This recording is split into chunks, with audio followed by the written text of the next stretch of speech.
Hi అండి, welcome back to my channel. మీలో ఎంతమంది తిరుమలకి వెళ్ళినప్పుడు ఈ పాప వినాశనానికి అయితే వెళ్ళారు? సో నేనైతే ఇది సెకండ్ టైం.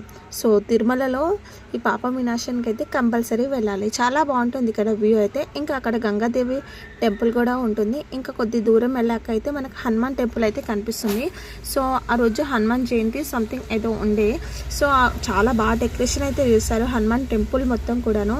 సో అక్కడైతే 300 స్టెప్స్ అయితే అలా ఉన్నాయి. ఇంకా ఇక్కడ వెంకటేశ్వర స్వామి విగ్రహం, అమ్మవార్లు అలా అయితే ఉన్నారు.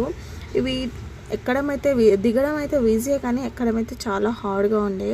సో చాలా బాగా అయితే డెకరేషన్ చేశారు. తిరుమలలో ఏ టెంపుల్ ఉన్నా కూడా హనుమాన్ టెంపుల్ ఇలానే డెకరేషన్ చేశారు. చాలా బాగా అనిపించింది. ఇంకా ఇక్కడ వాటర్ అయితే వస్తాయి ఇక్కడ గృహలో నుండి. ఆ వాటర్ తాగితే చాలా మంచిది. మేమైతే అందరం తాగాము.